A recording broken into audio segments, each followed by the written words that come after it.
Hi, this is Mohan Roy, founder of career path institute. आप सभी का हमारे यूट्यूब चैनल पर स्वागत है। हम लोगों ने कल डिस्कस किया था जो पेपर हुआ था 11th-12th का फिजिक्स और केमिस्ट्री का। आज बायो और मैथ्स का पेपर हुआ था, लेकिन मैं आज पेपर ला नहीं पाया, तो उसका डिस्कशन हम लोग दूसरे दिन कर लेंगे। तो आज हम लोग अभी जो डिस्कस करने वाले हैं वो आज का चेतना सत्र का मॉड्यूल है। यहाँ पे शायद ये ऐड नहीं हुआ है, ये मैंने तो ऐड किया था।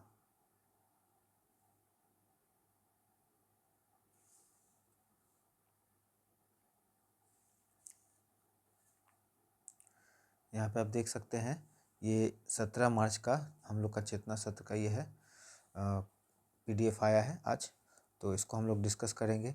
तो सबसे पहले यहाँ पे शुरुआत जैसा हम लोग का होता है आज के दिन के बारे में। जो 17 मार्च है वो क्यों खास है आज के लिए। कल्पना चावला का जन्म 17 मार्च को ही हुआ था 1962 में। हरियाणा में वो उनका जन्म हुआ था, मतलब वो इंडियन थी।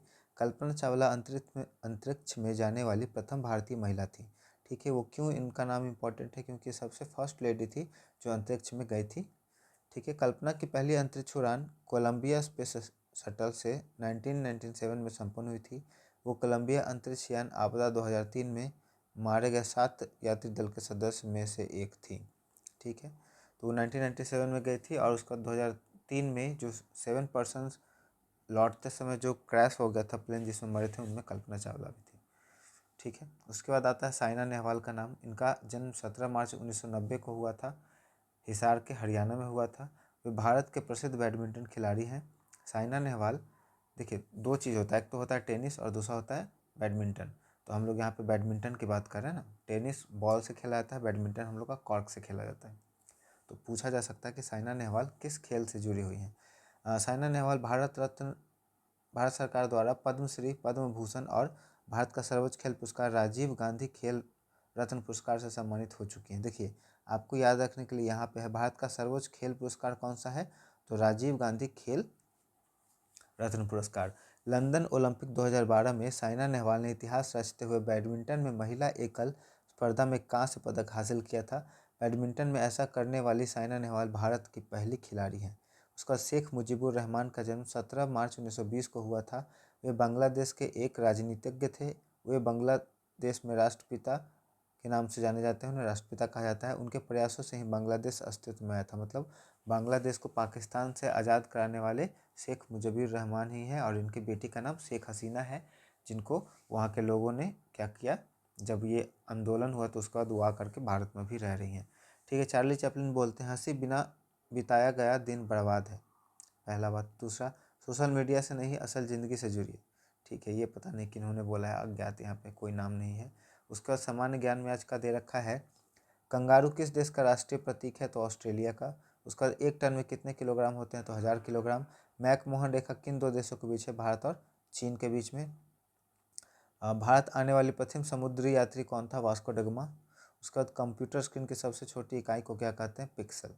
ठीक है, उसके बाद हम लोग का यहाँ पे रीजनिंग है। देखिए, 40 से हो गया 36, मतलब यहाँ पे 4 घटा 36 हो गया 32, यहाँ पे 4 घटा 32 हो गया 28, यहाँ पे भी 4 घटा 24, इसके बाद हम लोग का हो जाएगा 20।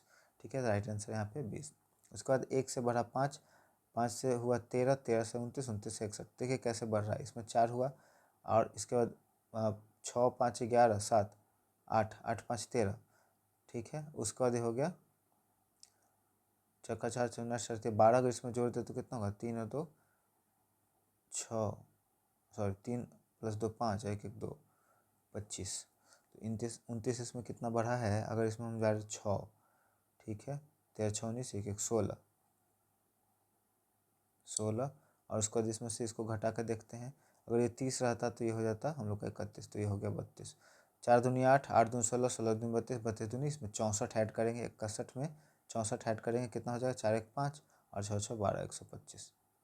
ठीक है, तो इस तरह से आप 3 जो बचा हुआ है उसको कंप्लीट कर लेंगे। आगे हम लोग चलते हैं, कुछ वर्ड है। टर्न ऑफ का मतलब होता है बंद करना, टर्न ऑन का मतलब चालू करना, शाउट एट किसी के ऊपर चिल्लाना, स्माइल एट किसी को देखकर मुस्कुराना, स्पीक टू किसी से बात करना, स्टेयर एट घूरना। ठीक है, उसके बाद विलोम शब्द है, घृणा का प्रेम, ज्योति का तम, गुप्त का प्रकट, खेल का सज्जन, कदाचार का सदाचार, क्रय का विक्रय।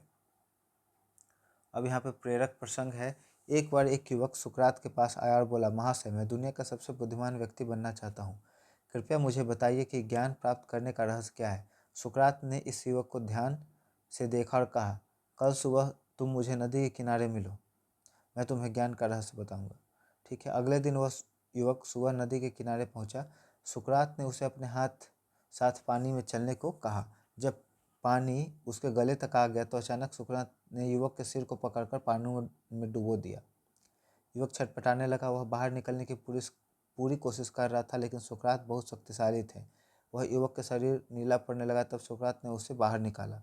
बाहर आते ही युवक ने लंबी सांस ली और चिल्लाया, आपने यह क्या किया? मैं तो मर ही जाता।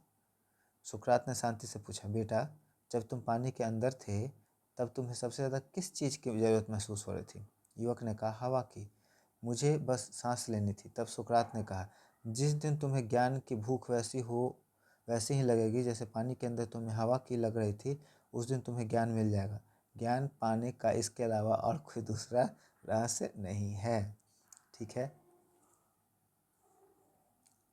आगे हम लोग बढ़ेंगे। अब 17 का ही है, लेकिन ये 9 से 12 के लिए है। बाकी सब सेम है। हम लोग फिर नेक्स्ट आगे मूव करेंगे आज के विचार के ऊपर। यदि आप इसे 6 साल के बच्चे को नहीं समझा सकते तो इसका मतलब है कि इसे खुद भी ठीक से नहीं समझते। ठीक है। तो यहाँ पे कहा जा रहा है कि अगर आप किसी चीज़ को किसी को आप समझाना चाह रहे हैं तो छोटे से छोटे बच्चे को इतना सिंप्लीफाई करके समझाइए कि उसे भी समझ में आ जाए। करंट अफेयर में हम लोग बढ़ेंगे, देखेंगे यहाँ पे किसी अंतर्राष्ट्रीय संगठन ने हाल ही में अपना 10वां स्थापना दिवस मनाया है। तो इसका हो जाएगा राइट आंसर ISA, अंतर्राष्ट्रीय सौर संगठन। ठीक है। आपके लिए ये होमवर्क है कि इसमें कितने मेंबर हैं आपको ये बताना है।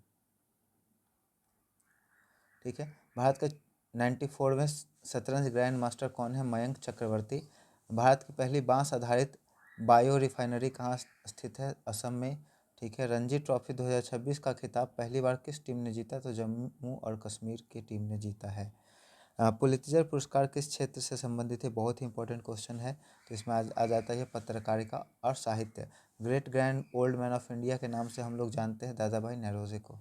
संविधान की प्रस्तावना में अब तक कितनी बार संशोधन हो चुका है? एक बार, 42वां संशोधन। मॉन्ट्रियल प्रोटोकॉल किससे संबंधित है? ओजोन परत के संरक्षण से। भी आपके लिए इंपॉर्टेंट हो जाएगा। रेड डाटा बुक का पब्लिकेशन कौन करता है? तो IUCN इसका राइट आंसर होगा। उन्नति का उल्टा अवनति। ऐश्वर्य का दरिद्र। कनिष्ठ का ज्येष्ठ। जंगम का स्थावर। ये आपके लिए इंपॉर्टेंट हो जाएगा। यथार्थ का कल्पना। आह्वान का विसर्जन। ब्रिंग अप का मतलब पालन पोषण करना। कॉल ऑफ का मतलब कार्यक्रम या सभा को रद्द करना। कैरी आउट किसी आज्ञा या योजना का पालन करना। गेट ओवर किसी बीमारी या दुखद अनुभव से उभरना। गिव अप प्रयास छोड़ देना या हार मान लेना।